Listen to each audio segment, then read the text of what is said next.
Жуминти хайрчгүй. Бид ийм дандаа өрүүлээ ингээд арчаар бүрээд насаараа хийж болох манай ажил бол хүнд олон жил хийх нөхцөлөө.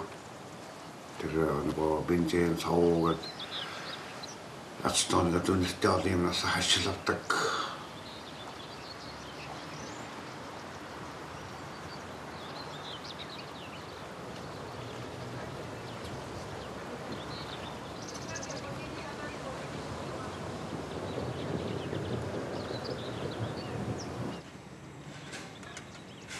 болохоор склад байна. Бидний хийсэн бүтээгдэхүүнүүд янз бүрийн шилэн бүтээгдэхүүнүүд жишээ нь миний хийсэн бүтээгдэхүүн дотроос ингээд жишээ нь delfin шүү маань энд удаан жил ажилласан болохоор хүн тэгээд дасчих юм дөө тэгэл бас хэдийгээр төрсөн нутаг гэр биш ч гэсэн энд чинь бас хүн 20 хэдэн жил амьдрахаар бас 2 дахь гэр болоод явчихж байгаа юм л да. Энд яг дутагдчих гачигтаад их зүйл бол байхгүй. Тэгээд хүн амьдралдаа хэрэгцээтэй өр хүүхдэд ижигээл тэгэл мэдлэг сурлагандаа сайн болчлаа гэл тэгэл өөрөөсөө айлуулах илүү амьдруулах гэж хичээгээл тэгэл байж эндөө зарим өдөр нь мэдээж өдөр болгон гой сайхан юм гэж хаавах уу. Зарим өдөр хүн уурлаж бухимдах үе байна. Зарим өдөр гэртээ харж марч өдөр байна шууд. Энд юугаа их үг гэж. Заримдаа тэгэл нэгэн дөрөв хүүхдүүд хичээл сургуульд энд яваад сурж байгаа болохоор бүх юм ингээл хайчаад явчихын ч гэх нь хаашаа чи. Зарим өдөр нь сайн сайхан ерөөсө хүний сэтгэл санаа ямар тэр өдөр ямар байна тэр байдлаас бол тэгэл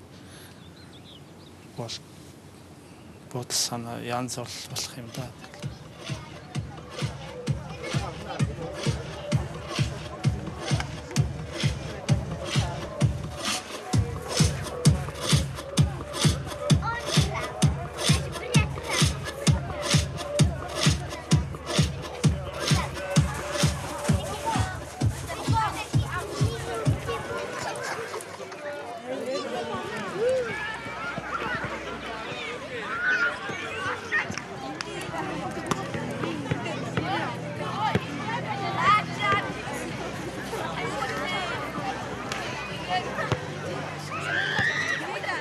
Энд Чехт ирж байгаа хүмүүс бол хамгийн түрүүнд эхлээд энд ирэхдээ ямар ажлын гэрээг ирж байгаа, ямар нөхцөлд ажиллах тэрийг маш сайн судалсан баг хэрэгтэй.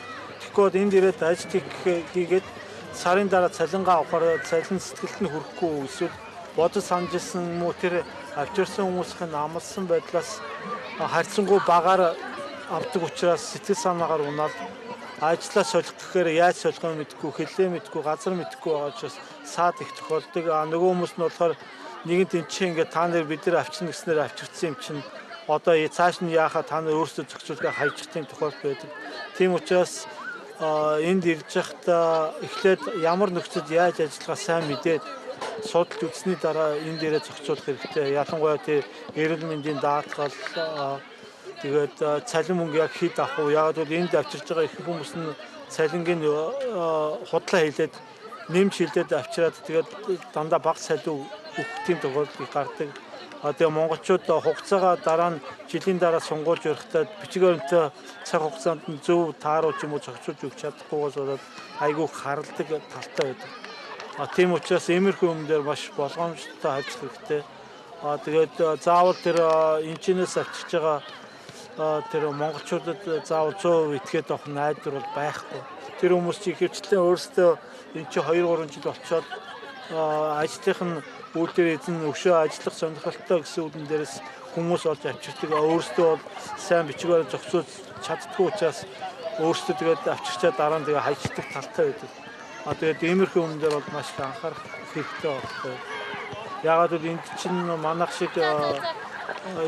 манайх шиг хууль дүрмээ маш сайн барай явчихдаг. Гадаад хүмүүс их ирж хэрэг төгөлд тарьдаг болохоор сүүлийн үед бол хууль их чангацсан. тэгээд юмуд бол бичгээр тэд шалган барина гэж өчтөрчний асуудал гаргадаг. Тийм учраас иймэрхүү юм дээр маш их анхаарах хэрэгтэй.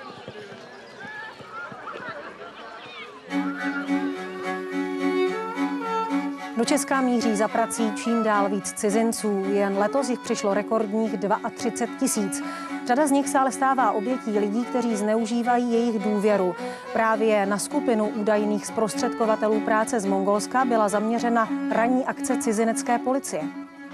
Slibují skvělou práci i ubytování. Nakonec ale krajany nechají dřít a ještě jim berou až polovinu platu. Tak popisují policisté praktiky tzv. Zprostředkovatelů, pro které si dnes přišli na hlavní nádraží v Praze. Většina jich zaplatila tisíce dolarů zprostředkovatelům za to, že jim vyřídí víza a seženou dobrou práci. V reálu je všechno jinak. Ti lidé, kteří sem z Mongolska přicházejí, jsou podstatně méně, jak bych to řekl, informováni, jsou více vystaveni v podstatě jakýmkoliv zprostředkovatelům. Podle odborníků je proto důležité dát cizincům co nejvíc informací, důsledně kontrolovat zaměstnavatele, ale taky zjednodušit pravidla.